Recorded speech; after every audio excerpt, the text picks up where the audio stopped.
Selamat sore Ibu, apa kabar hari ini? Alhamdulillah baik, sehat. Jadi saya mengucapkan terima kasih sudah memberikan kita meluangkan waktunya untuk menghadiri sesi ini.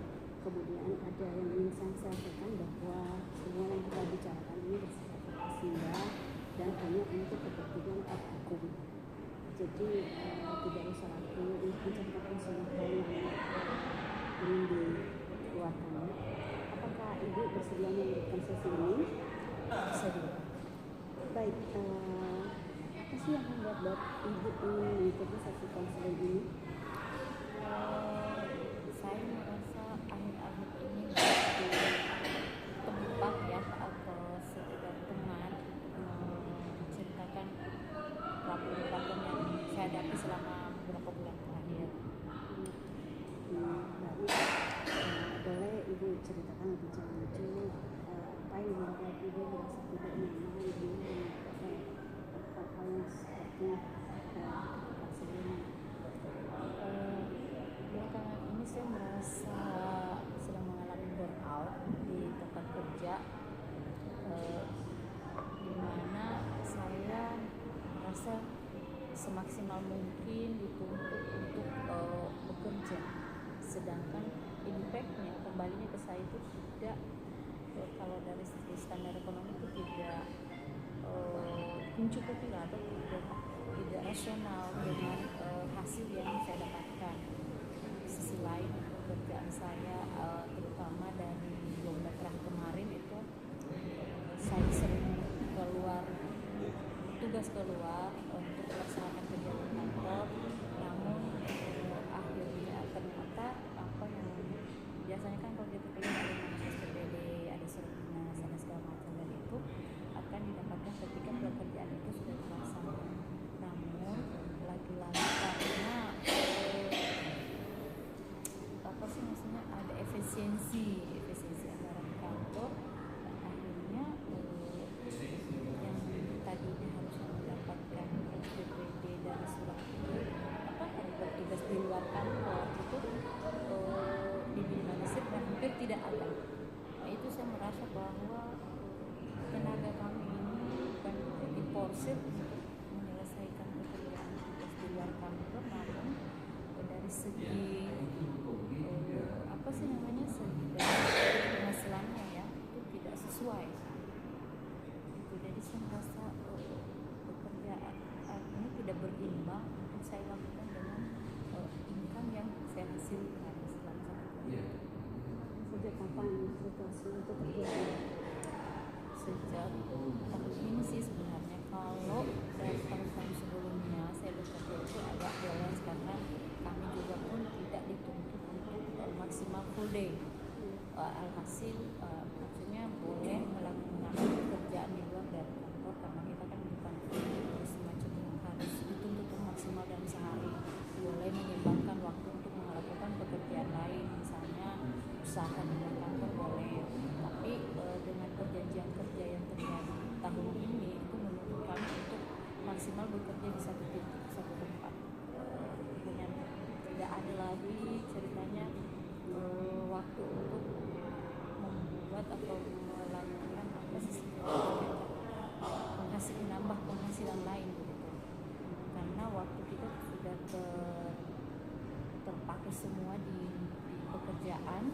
Sementara kalau mau ibaratnya kita ini kan biasa nyambi ya, gitu. Mau menambah penghasilan berarti waktu di kantor terbagi dengan di luar kantor. Untuk tahun ini itu tidak ada lagi isi dari kantor sebenarnya, tidak seperti tahun-tahun sebelumnya. Jadi waktu bekerja itu maksimal dari pukul 8 sampai pukul 4 sore.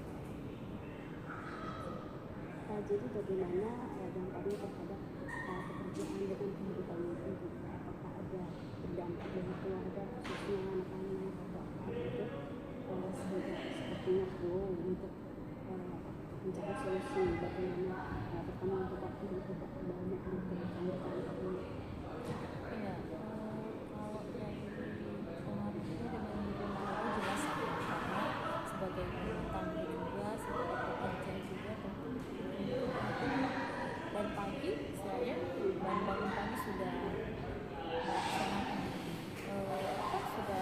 siap mengurus rumah, mengurus suami, mengurus anak segala macam, lanjut kemudian pekerjaan di kantor. Setelah selesai di kantor masih pulang kita kan pasti capek, lanjut lagi sebagai ibu rumah tangga yang harus memaksimalkan waktu mengurus rumah tangga. Sebenarnya itu adalah risiko dan pilihan masing-masing orang. Jadi yang saya lihat ini ada rasa lelah, Capek dan rasa lelah itu tidak terbayarkan khususnya sistem prioritas ya. Tapi kofinansial tidak seimbang, tidak adanya sinkronisasi dengan waktu yang dikeluarkan, tenaga yang dikeluarkan dengan hasil yang didapatkan. Ditambah lagi banyaknya waktu dihabiskan di pekerjaan, sementara ada keluarga yang juga butuh waktu yang bertambah ya, yang butuh pendampingan dan sebagainya. Jadi apa yang membuat ibu sampai saat ini masih bersemangat untuk bekerja? Motivasi sebenarnya saya masih motivasi dan saya masih punya niat untuk melanjutkan pekerjaan ini, karena dari satu sisi sebenarnya kadang saya juga resign sih, tapi saya merasa bahwa di Indonesia yang sudah saat ini kira-kira selain menjadi pelaku UMKM yang tentunya akan bergeser dari rutinitas saya sama, kira-kira usaha atau teman-teman lain yang bisa menerima dengan umur kita yang sudah bukan fresh graduate lagi. Ya. Meskipun ya tidak dipungkiri bahwa menjadi pelaku usaha alias UMKM itu bukan pekerjaan yang artinya itu juga jadi solusi yang paling baik ketika kita resign dari sebuah pekerjaan kantor.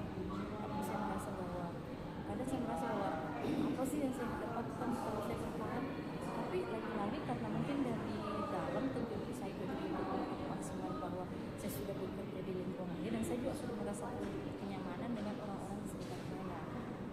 Jadi yang membuat kuat ini adalah lingkungan kerja yang baik, begitu ya. Jadi menurut ibu, tapi selain menerima apa yang ada yang saat ini, kira-kira ada cara lain untuk bagaimana menekan rasa burnout itu dalam diri sendiri? Kadang kalau saya merasa capek sekali dengan pekerjaan dan tuntutan pekerjaan di kantor, saya juga dengan teman-teman lainnya yang merasakan hal yang sama. Kadang kami juga mengambil bercanda, mengatur waktu untuk kami refreshing sendiri dengan saling menceritakan kondisi burnout masing-masing, dan disitu masih dengan tawa canda sebagai bentuk merelaksasi kembali kehidupan dari berbagai macam jenis pekerjaan yang memungkinkan untuk maksimal bekerja. Ya. Jadi apakah beberapa tadi ada solusi pilihan dari ibu yang pertama itu lebih meningkatkan komunikasi dengan rekan kerja, terus ada meningkatkan rasa syukur, rasa sadar ya. Nah, terus apa langkah yang akan dilakukan ibu khususnya dalam waktu dekat untuk menghadapi atau adanya penolakan dari ibu pendidikan, terutama tadi ada katakan bahwa beberapa bulan terakhir atau 2 bulan terakhir ini lebih banyak kegiatan luar yang tidak ada bahasa sosial itu, tidak ada akomodasi. Bagaimana menekan hal tersebut sehingga bisa melakukan adaptasi? Sebenarnya kalau saya kembali kepada tupoksi saya di kantor, tentu pekerjaan saya tidak terlalu berat sih. Saya bekerja itu tugas saya itu cuma menentukan data dari harga bahan pokok yang per hari itu kan ada aplikasi. Nah, dari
juga yang masih ada, kadang juga merasa bahwa terkadang saya juga kalau mau istirahat, namun masih berpikir ini belum selesai, besok sudah mau dilakukan, surat ini belum selesai.